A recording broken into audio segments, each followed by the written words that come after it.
नमस्कार दोस्तों, doctor Puneet Sisodia YouTube channel पर आपका स्वागत है।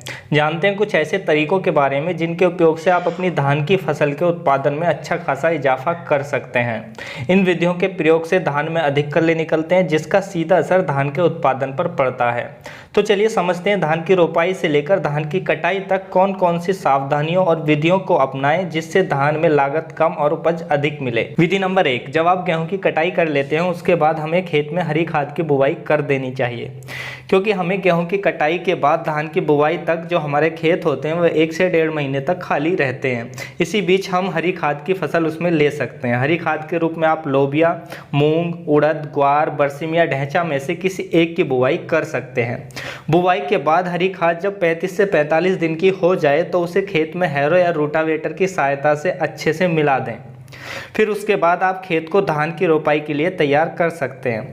हरी खाद से फसलों को काफ़ी ज़्यादा फायदा होता है, साथ ही मृदा में सुधार होता है जिससे फसल में कीट व रोग कम लगते हैं। हरी खाद के काफ़ी ज़्यादा फायदे होते हैं, उसके लिए एक और मैं सेपरेट वीडियो इस चैनल पर लाऊंगा, तो आप उसमें हरी खाद के बारे में अच्छे से समझ सकते हैं। विधि नंबर 2, धान की नर्सरी की बुवाई से पहले धान के बीजों को 1.5% नमक के घोल में डालकर थोते व खराब बीजों को अलग कर देना चाहिए। उसके लिए 10 लीटर पानी में 1.5 किलो नमक को घोलें। फिर घोल में एक अंडा या उसी आकार का आलू डालें। यदि अंडा या आलू तैरने लगे तो समझिए हमारा घोल तैयार है, और यदि अंडा या आलू डूब जाए तो उसमें और नमक डालिए जब तक अंडा या आलू तैरने ना लगे। जैसे ही अंडा या आलू तैरने लगे तो समझिए हमारा घोल तैयार है। फिर उस घोल में धान के बीजों को डालिए। जैसे ही आप धान के बीजों को उस घोल में डालेंगे तो जो खराब व थोते बीज होते हैं वो ऊपर तैरने लगेंगे और जो अच्छी क्वालिटी के बीज हैं वो नीचे बैठ जाएंगे। तो जो ऊपर तैरने वाले बीज हैं उनको निकाल कर अलग कर दीजिए, क्योंकि यही जो बीज होते हैं इन्हीं से चलकर हमारी फसल में तरह तरह की बीमारियां आती हैं। अधिकतर हमारी फसलों में जो रोग आते हैं वो बीजों से आते हैं, तो यही जो खराब बीज होते हैं यही फसलों में रोगों का कारण होते हैं आगे चल के। जब हम इनको निकाल कर फेंक देते हैं उसके बाद हमारे पास अच्छी क्वालिटी के बीज बचते हैं जिनसे हमारी फसल अच्छी होती है और जर्मिनेशन भी हमें 99% तक मिलता है। उसके बाद जो हमारे बीज बचते हैं अच्छी क्वालिटी वाले, उन्हें साफ पानी से ज़रूर धो लें ताकि उनमें से जो नमक का असर है वो निकल जाए। विधि नंबर 3, जब हम नर्सरी बोने के लिए बीजों को कुछ समय के लिए भिगो कर रखते हैं उसके बाद बीजों को निकालकर उन्हें उपचारित करके ही बोएं। उपचारित करने के लिए यदि आप जैविक खेती करते हैं तो ट्राइकोडर्मा या सूडोमोनास में से किसी एक से उपचारित कर सकते हैं, और यदि आप रसायनों का उपयोग करते हैं तो आप थायराम, मैनकोजेब या कार्बेंडाजिम में से किसी एक से उपचारित करके बोएं, क्योंकि खेत में काफ़ी हानिकारक फंगस होते हैं जो हमारे बीजों और नर्सरी को इफेक्ट कर सकते हैं और बाद में ऐसे ही बीज या नर्सरी फसलों में बीमारियों को लाते हैं। यदि हम बीजों को उपचारित करके बोते हैं तो हमारी फसल बीमारी रहित होती है, फसल की गुणवत्ता भी अच्छी रहती है, साथ ही पौधे की जड़ें एकदम स्वस्थ रहती हैं और अच्छे उत्पादन के लिए जड़ों का स्वस्थ रहना अत्यंत आवश्यक है।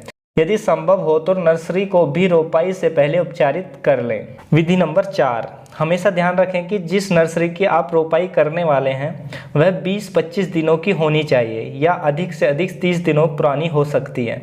इससे ज़्यादा दिनों की नर्सरी की आप रोपाई करते हैं तो उत्पादन कम होगा और आपकी फसल भी अच्छी नहीं होगी। आपने देखा होगा कुछ किसान भाई ज़्यादा पुरानी नर्सरी लगा लेते हैं जिससे रोपाई के बाद पौधे में बढ़वार की जगह उसमें बालियां निकलने लगती हैं और पौधे में फुटाव भी अच्छा नहीं होता है। ऐसा इसलिए होता है क्योंकि ज़्यादा पुरानी नर्सरी जब हम लाकर लगाते हैं तो पौधे का जो ग्रोथ का पीरियड होता है वह नर्सरी में ही निकल जाता है। इसलिए ऐसे पौधे को जब हम ट्रांसप्लांट करते हैं तो उस पर कुछ समय बाद ही फ्लावरिंग स्टार्ट हो जाती है, जिससे पौधे को उसकी उचित वृद्धि एवं विकास के लिए पर्याप्त समय नहीं मिल पाता है। इसलिए हमेशा 20-25 दिनों की नर्सरी की ही रोपाई करनी चाहिए। छोटे पौधे की जड़ें अच्छी से स्टेब्लिश हो जाती हैं और पौधे को उचित वृद्धि एवं विकास के लिए पर्याप्त समय मिल जाता है। विधि नंबर 5, धान की रोपाई के समय स्पेसिंग का ध्यान रखना जरूरी होता है। पौधे से पौधे की दूरी व लाइन से लाइन की दूरी 20 सेंटीमीटर रखनी चाहिए। साथ ही एक जगह 2 पौधों की रोपाई करें। अगर एक पौधा किसी वजह से मर जाता है तो एक पौधा वहां पर बचा रहे, जिससे हमारे खेत की जगह खाली न रहे। आपने अक्सर देखा होगा जब हम रोपाई में एक पौधा लगाते हैं तो खेत में काफ़ी सारे पौधे सूख जाते हैं, जिससे हमारे खेत का काफ़ी हिस्सा खाली रह जाता है, जिससे फसल का उत्पादन कम हो जाता है। विधि नंबर 6, धान की फसल को 120 किलोग्राम नाइट्रोजन, 60 किलोग्राम फास्फोरस तथा 60 किलोग्राम पोटास की जरूरत होती है। वैसे खाद की मात्रा धान की वैरायटी के हिसाब से घट बढ़ सकती है, क्योंकि जो धान की जल्दी पकने वाली फसल होती है उन्हें कम खाद की आवश्यकता होती है, और जो मीडियम में पकने वाली फसल होती हैं उन्हें थोड़े ज़्यादा खाद की आवश्यकता होती है, और जो लेट पकने वाली वैरायटी होती हैं उन्हें ज़्यादा अधिक खाद की आवश्यकता होती है। तो उस हिसाब से आप खाद को मैनेज करें। नाइट्रोजन की आधी मात्रा, पोटास और फास्फोरस की पूरी मात्रा हमें शुरुआत में दे देनी चाहिए, क्योंकि शुरू की जो स्टेज होती है जब हम पौधे को रोपाई करते हैं उस टाइम पे, क्योंकि सबसे पहले जड़ें स्टेब्लिश करती हैं, जड़ों में बढ़वार होती है, तो जड़ों के अच्छे विकास के लिए फास्फोरस की आवश्यकता होती है। तो इसलिए फास्फोरस की मात्रा हमें शुरू में ही दे देनी चाहिए। विधि नंबर 7, जैसा कि हम सब जानते हैं कि धान की फसल को अधिक पानी की आवश्यकता होती है, लेकिन उसका मतलब ये नहीं है कि हम हमेशा पानी को भरा रखें फसल में। हमें हर 12 से 15 दिन बाद एक बार पानी को खेत से सुखा देना चाहिए, ताकि जड़ों को अच्छी हवा लग जाए।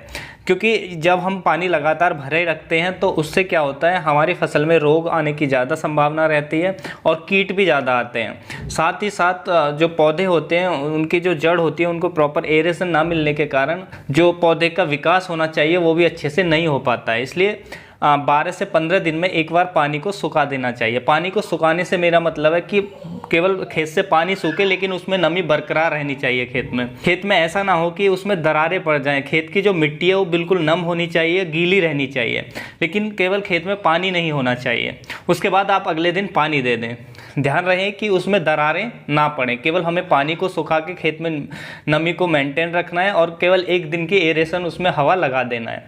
तो इससे हमारी फसल में कीट व रोग कम आते हैं और फसल भी अच्छी होती है। तो किसान भाइयों, यदि आप इन विधियों को धान की फसल में फॉलो करते हैं 100% आपके फसल के उत्पादन में इजाफा होगा। तो किसान भाइयों, ऐसी और अधिक जानकारी के लिए हमारी वीडियो को लाइक, शेयर एंड सब्सक्राइब करना मत भूलिएगा और अपना ख्याल रखिएगा। धन्यवाद।